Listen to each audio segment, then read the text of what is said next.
Reels वाली बहू।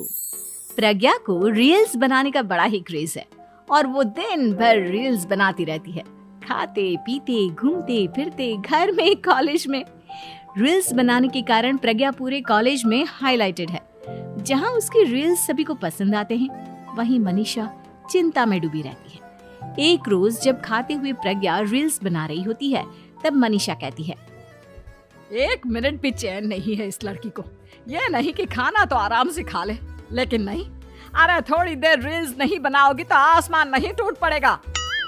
अरे मम्मी, इसी को तो कहते हैं डिटर्मिनेशन। तुम नहीं समझोगी ये सब। ए भगवान, इस लड़की को सद्बुद्धि दे।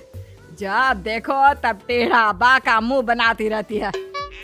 मनीषा की बात का प्रज्ञा पर जरा भी असर नहीं होता और वो खाते खाते रील्स बनाती रहती है। दिन बीतने लगते हैं और देखते देखते प्रज्ञा का कॉलेज भी खत्म हो जाता है।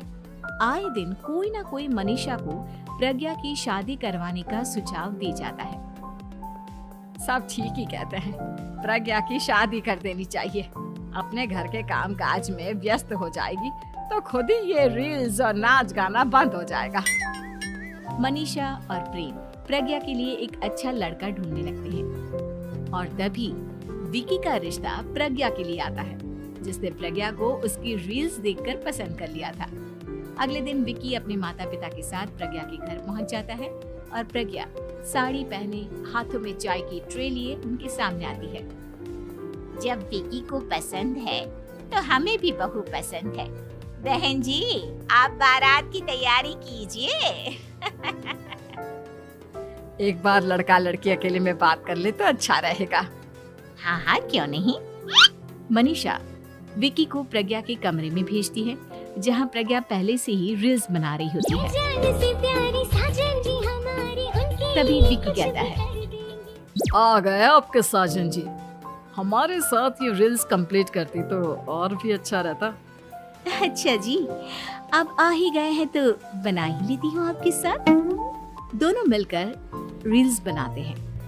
जब वी मीट और तुरंत पोस्ट भी कर देते हैं। फिर विकी कहता है, जब आप साड़ी में चाय लेकर आए तब मुझे लगा कि कहीं मैं गलत घर में तो नहीं आ गया। अब सही है। दोनों की शादी पक्की हो जाती है और शादी के दिन भी प्रज्ञा रील्स बनाने से चूकती नहीं। यहाँ तक कि बारात के समय भी नाचते हुए रील्स बनाती है। सभी लोग प्रज्ञा की तारीफ के पुल बांध देते हैं और प्रज्ञा नाचती गाती अपने ससुराल चली जाती है।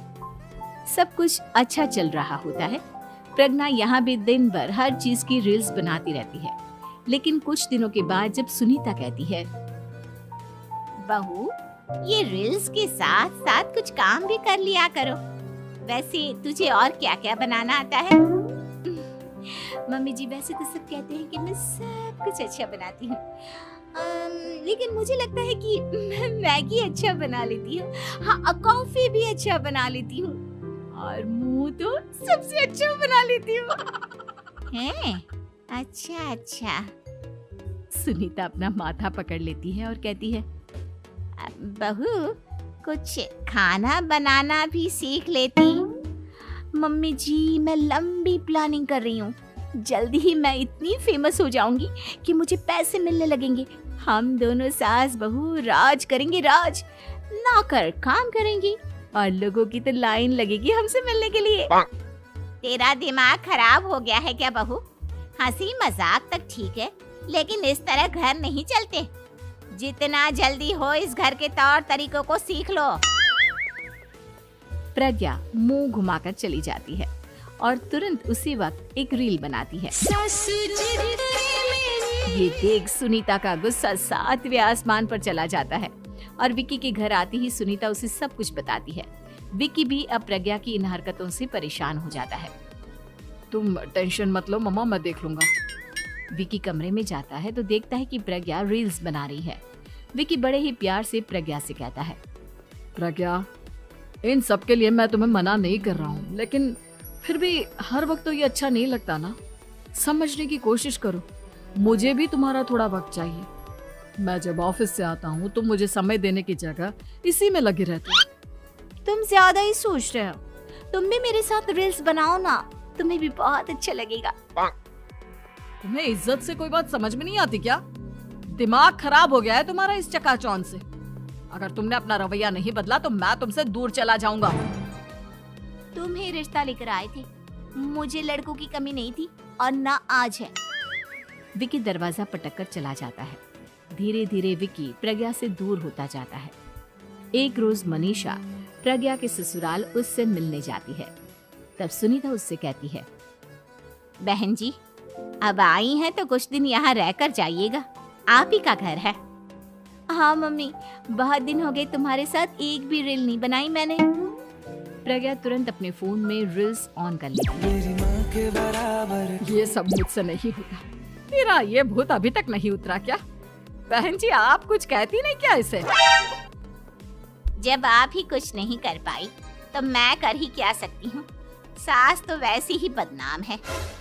शाम को घर की लाइट चली जाती है और मनीषा प्रज्ञा से कहती है, मेरे घुटनों में बहुत दर्द हो रहा है, तू लाइट का कुछ इंतजाम करना बेटा। अच्छा, कैंडल जला देती हूँ मम्मा। प्रज्ञा गाते हुए कैंडल जलाती है और खिड़की के पर्दे के पास रख देती है।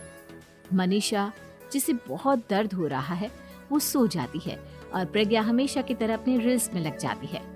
उधर कैंडल की वजह से पर्दा आग पकड़ लेता है और मनीषा के कमरे में आग लग जाती है। बचाओ, कोई है, बचाओ।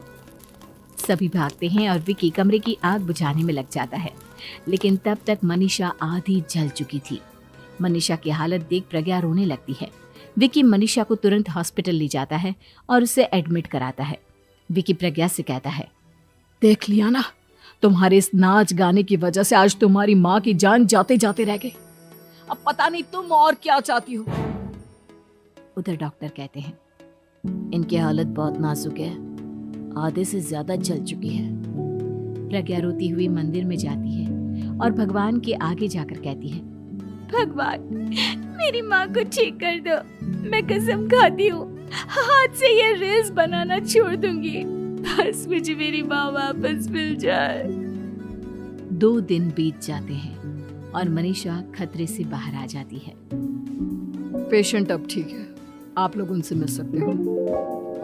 सब कोई मनीषा से मिलता है और प्रज्ञा सबके सामने अपना फोन तोड़ देती है। मुझे माफ कर दो मम्मा, मैंने तुम लोगों की बातों को नजरअंदाज किया। बेटा, कोई भी चीज जरूरत से ज्यादा खराब है। मैंने तुम्हें रील्स बनाने से कभी मना नहीं किया, लेकिन हर वक्त एक ही चीज तो सही नहीं है। मैं समझ गई हूँ मम्मा, आई एम सॉरी।